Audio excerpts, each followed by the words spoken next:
Skuad Garuda akan memulai pemusatan latihan besok dalam menghadapi dua laga pamungkas di putaran ketiga kualifikasi Piala Dunia 2026. Untuk membahas selengkapnya kami telah terhubung dengan pengamat sepak bola Anton Sanjoyo. Selamat sore, Bung Joy, apa kabar? Baik, Diandra, baik.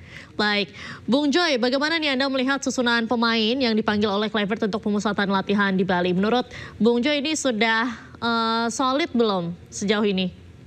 Ya, saya agak kaget dengan jumlahnya ya 32. Tapi setelah saya amati ternyata memang ada beberapa pemain kan yang nggak bisa tampil. Baik itu akumulasi kartu kuning maupun cedera.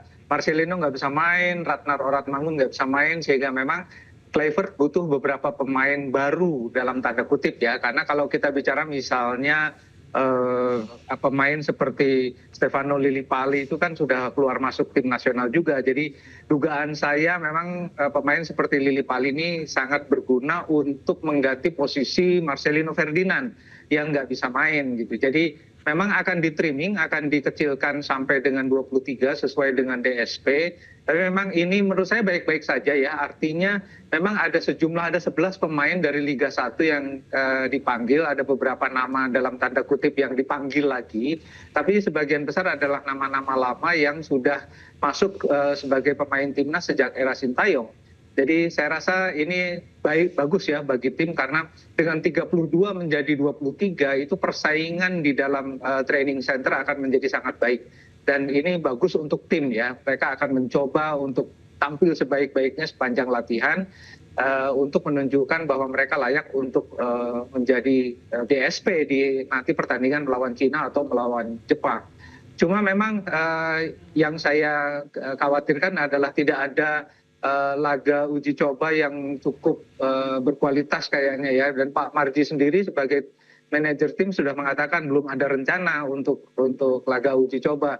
Menurut saya sih harusnya ada satu lah paling enggak ya melawan tim terkuat misalnya di Liga 1 gitu ya yang bisa dipanggil, karena itu akan menjadi evaluasi akhir bagi Patrick Kluivert untuk menentukan 11 pemain utamanya di pertandingan melawan Cina nanti. Meskipun menurut saya backbone-nya sudah ada, tapi tetap harus diuji coba karena mereka kan lama nggak ketemu setelah pertandingan terakhir melawan Bahrain. Jadi harusnya ada satu ya, tapi ya itu bisa diatasi sih dengan permainan internal game ya. Tapi saya rasa jauh lebih bagus kalau ada laga uji coba melawan tim yang kuat dalam selama uji coba selama training center di Bali. Baik, Bung Joy, ini kan ada memang beberapa nama yang dipanggil kembali seperti ada Asnawi, kemudian juga Sayuri bersaudara, ada Lillipali, tapi ada juga beberapa jagoan yang tadi seperti yang Bung Joy katakan juga ini tidak bisa bermain gitu. Ada yang cedera, ada yang juga akumulasi kartu kuning. Kemudian juga Martin Pas ini kan juga tidak bisa bermain. Kemudian Michel Gers juga cedera.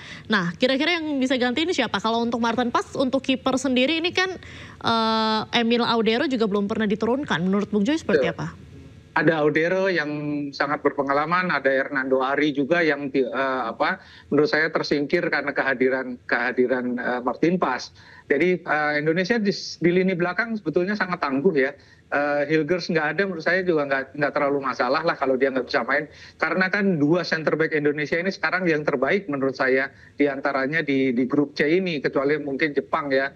Tapi duet Rizky Ridho dan Jai Isdes menurut saya yang terbaik di grup C. Jadi tidak perlu khawatir di lini belakang. Lini tengah pun tanpa kehadiran Marcelino. Marcelino kan sebetulnya ini utility di lini tengah dan di lini depan. Itu tipikal permainannya sama dengan Stefano Lillipali. Cuma Lillipali karakternya agak keras ya, ini yang agak mengkhawatirkan. Tapi menurut saya dia pengalamannya cukup untuk menutup kekurangan kalau saja Marcelino memang tidak bisa bermain. Karena memang udah hampir pasti ya dia akumulasi. Dan masih ada Sayuri bersaudara yang saya kira juga cukup bisa diandalkan, karena kalau kita lihat dalam pertandingan terakhir melawan Bahrain kan juga penampilannya luar biasa gitu meskipun hanya beberapa menit. Jadi saya rasa dengan beberapa pemain yang tidak bisa bermain akumulasi ataupun cedera nggak ada masalah bagi Indonesia, karena memang yang dipanggil pun sekarang 11 pemain yang tampil di Liga 1 itu sudah yang terbaik sekarang yang dalam pot pemain Indonesia yang tersedia di Liga 1. Baik, kalau Bung Joy melihat peluang timnas Indonesia maju ke babak selanjutnya di putaran kualifikasi Piala Dunia ini seperti apa, Bung Joy? Besar Optimis sekali tidak? ya, Diandra, sepanjang bisa mengalahkan Cina.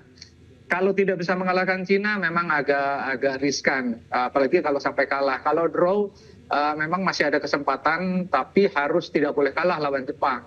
Jadi kalau menang lawan Cina, menurut saya Indonesia sudah hampir pasti lolos ke putaran keempat.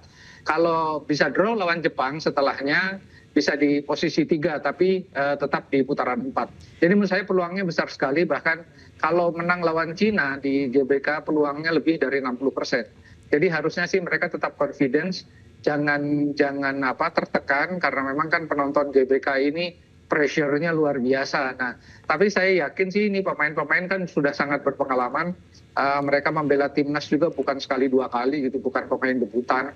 Jadi rasanya sih mereka akan tampil percaya diri. Kita lihat melawan Bahrain kemarin kan sebetulnya apa yang terjadi adalah Bahrain yang tertekan. Dan pemain Indonesia bermain sangat lepas. Dengan adanya Ole Romeni, dengan adanya Joy Pelupesi juga menambah kekuatan terutama di sektor poros ya. Karena Pelupesi itu berada di sektor yang sangat vital. Dia persis di belakang Ole Romeni. Ole Romeni sendiri merupakan missing link yang sudah ditemukan oleh Patrick Kluivert, karena selama ini Indonesia tidak punya pemain posisi nomor punggung 9. Jadi kehadiran Ole Romeni ini betul-betul anugerah lah bagi Indonesia.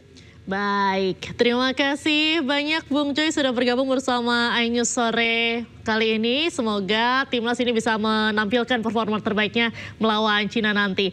Salam sepak bola, Bung Joy, salam sehat selalu. Sama-sama, terima kasih.